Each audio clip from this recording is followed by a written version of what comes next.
at the bigger picture of your organs. Are they functioning the right way? Because like I said, you can't change the quality of the air that you're breathing. So it's really a personal choice, and I think it causes a lot of stress to people. I'll give you an example of a cardiovascular patient who comes to me and says, I don't want to do a bypass. I make him go strictly vegetarian, no dairy also, strictly vegetarian for 2 to 3 weeks, and the inflammation in the endothelial vessels in the arteries decrease completely. High blood pressure comes down. So vegetarian diets in certain bodies are fantastic. If you're eating a lot of non-vegetarian and you have inflammation, let's take a case of someone who has a prostate problem or a prostate cancer or a fatty liver, for example. Now, if that person's eating too much of meat and his report's telling me he has high uric acid, it's very plain that he needs to make a reduction in the animal protein that he's having. So I think it's a very informed decision, and it's personal to everyone, you know, because people then make these choices. Okay, I'll be vegetarian, but I'll eat fish. I'll be vegetarian, but I'll eat eggs. You know, and we conform ourselves again to a mindset, like I said. Again, it's a mindset. What I spoke today, people think it's very easy to do. I mean, easy to hear, but difficult to do. But that's your mindset. It's actually the easiest thing to do by making one lifestyle change at a time. So again, change the mindset to the way that we think. In regards to multivitamins, I don't believe in vitamins unless you need it. Now, biofeedback of the body, my hair suddenly starts falling. The first thing we Indians would do is we look at our parents. Oh, it's hereditary, or my hair's going to fall. No, you could have a deficiency of vitamin A. Look at your diet. Have I been eating my fruits and my vegetables? No. Don't run to the supplement market and get a supplement. First, make sure you're eating your right food. If I'm eating my right food and now I have hair fall, or I'm losing the glow in my skin, now maybe I have a vitamin deficiency because of my lifestyle, smoking, excess sugar, junk food that's wiping out or medication. Now I may want to take a vitamin A or a vitamin D or a multivitamin or something to supplement a deficiency. We don't take multivitamins when we don't need it. It's not doing you any good, and most of the vitamins in the market are synthetic. You have 1,000 mg vitamin C. It doesn't mean your body's getting 1,000 mg of vitamin C, because there's something called bioavailability. You may be just getting 10 or 15 mcg off it.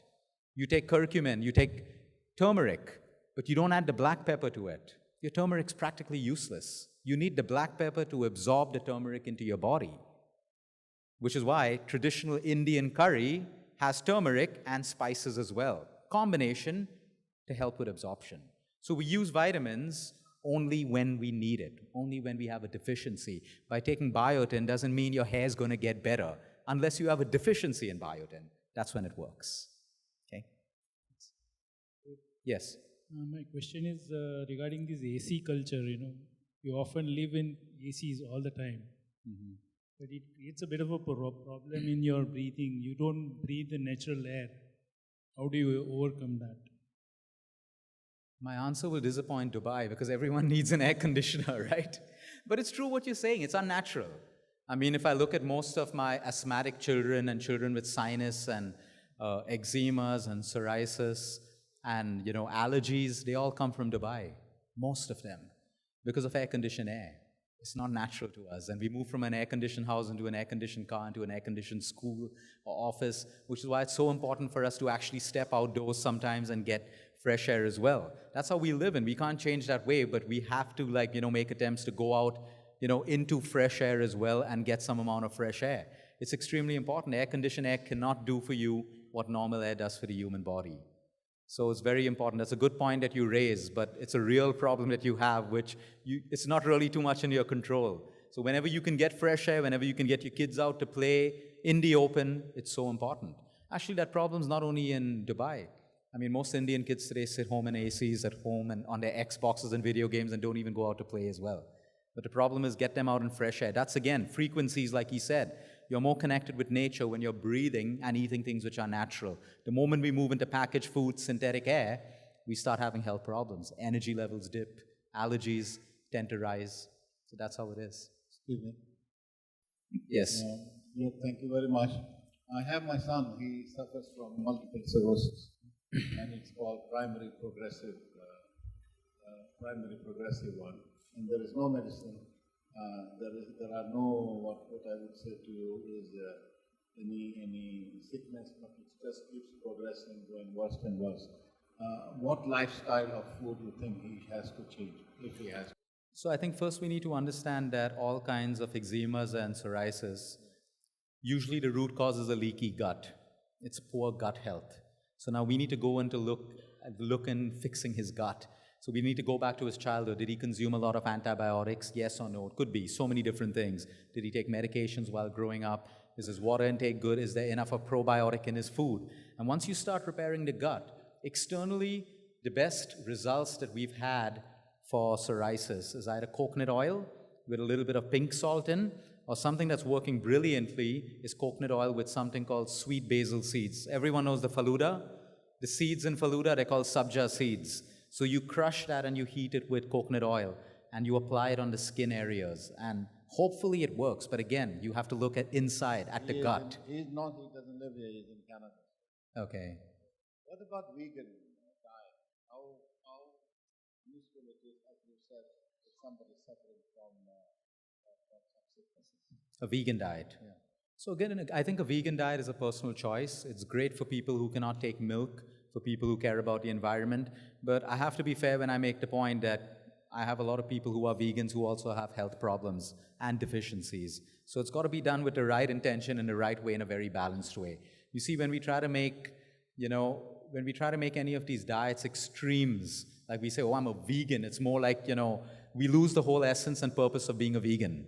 We try to impose being a vegan on other people, and then we start slamming people who eat meat and people who drink milk, and that's not right. If you truly want to be a vegan, I mean, if you're truly vegan, that food should calm you down. You shouldn't be, aggressive and stuff. So I think vegan is great for people who take it and embrace it naturally and are not forced into doing it. We see a lot of results with cancer patients who go vegan, certain kinds of cancers, because, no milk, no meat, it definitely helps. So I think it's a personal choice again. One more question. Helps. What about lactose in the milk? Any issues? If the child is lactose intolerant, it will be an issue. Again, I said the quality of milk today, most of the milk is pumped with hormones and estrogen. That's one of the reasons why young girls reach puberty way before their age. So if you have excess estrogen in the human body, it creates ovarian issues, PCOD. So if you're very, very sure of the quality of your milk, it's a personal decision for you to consume it. But if it's your normal milk and you don't know what the source is from, I would advise move more to lactase. So look more at yogurts, at buttermilks, at chas and stuff like that. So that has lactase and not lactose. And that has more protein anyway than milk. Okay. Good evening, Dr. Luke. My question to you is that when you spoke about speaking raw foods, Okay. is there a combination of foods that you avoid when you take raw fruits or vegetables?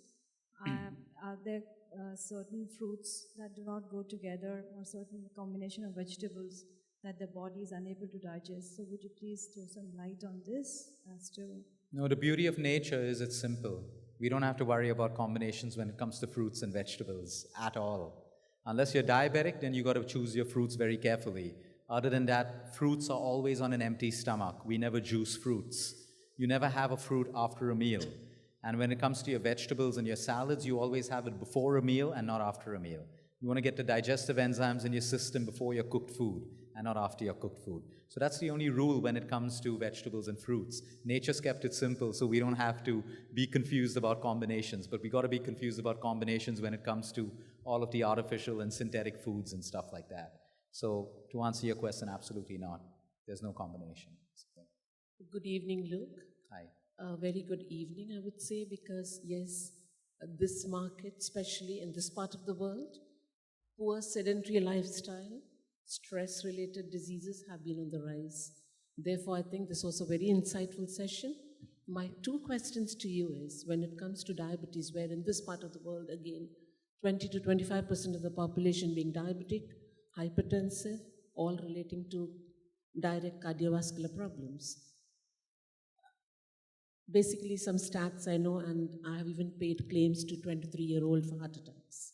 Okay. That's how the market is. On diabetes, and since you represent the WHO, can you just tell me the marker which you use for diabetes today when fasting blood sugar is taken? Is it still 100 or 110? Because today, you go to the doctors, and if it's 100 or 103, there are doctors who say, no, you're not diabetic. Okay. So I'm not going to quote the WHO, I'm just going to quote common sense. Okay? The levels and the markers used to be much lower before, and it's much higher right now. So there is the whole understanding that populations have to be kept in disease. I don't worry if my diabetic patients are 100 or 105 or even 110. My marker is A1C and sugar levels at the same time. A1C is done only if you are fully labeled as a diabetic. Right. Here, the doctors do prescribe medicines when the poor guy who goes to a doctor is not aware of it but is put on a prescription of being diabetic. That's why I asked you that question. Number two, you said you don't like supplements or you don't like anyone taking supplements. If it's not needed. If it's not needed. But here in this market, again, there is a rise in vitamin D deficiency. Every third person today who goes to the doctor says, lack of vitamin D, come on, get to taking these supplements. So what is your view? Should we or should we not take these supplements? Like I said, if there's a deficiency, you should take a supplement. Because here our exposure to the sun is very minimal. So you need to do D3 supplement. I completely support D3 because if you have low D3, you are going to have multiple problems, not just bone. So if you have a deficiency, you take a vitamin. If you don't have a deficiency, you don't take a vitamin. It's like that. Because irrespective of age, 30, 40, vitamin D, people are lacking here. And that's one of the biggest problems. And then, as you said, maybe exercise, meditation would help. Thank you, Luke. It was really wonderful. Thank you. Yes. Hi, Luke. Thank you so much for the inspiring talk. My question is about caffeine and how much and when to consume it. So I do believe that I have a balanced night of sleep, 7-8 hours.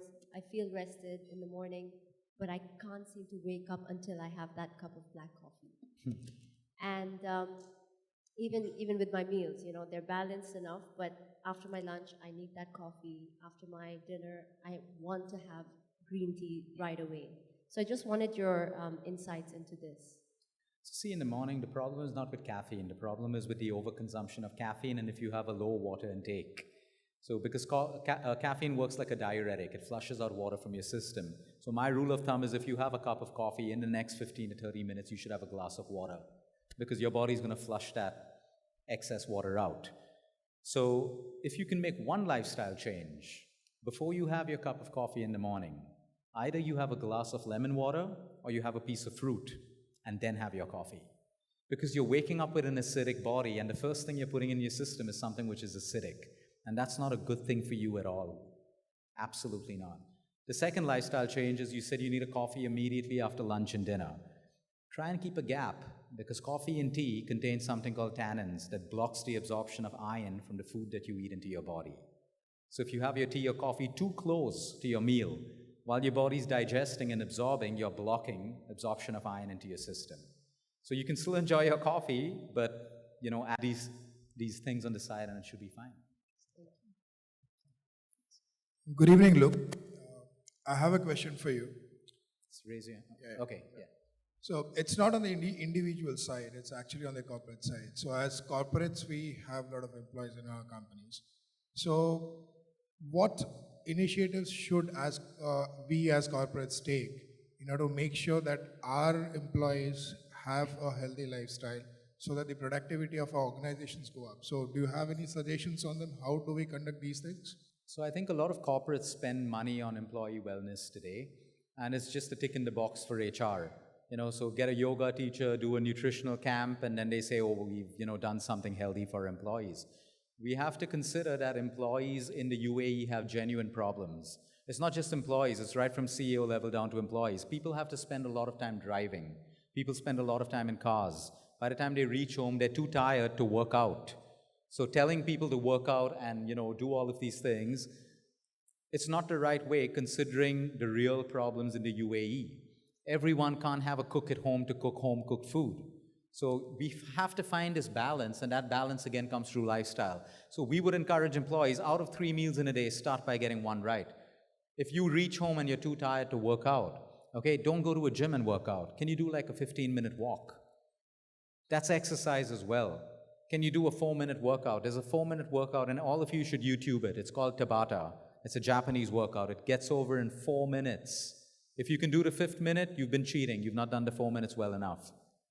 Now, any employee, no matter how busy they are, any executive, no matter where they're traveling, you can take out 4 minutes and do that one workout, which will boost your immunity, boost your heart health, and your entire musculoskeletal system.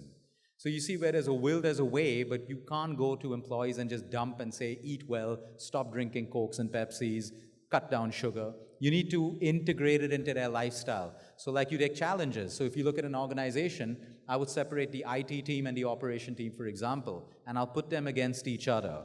I'll create competition. Which department will get the most steps? Which department will go sugar-free for 7 days? Little challenges in companies. People like challenges.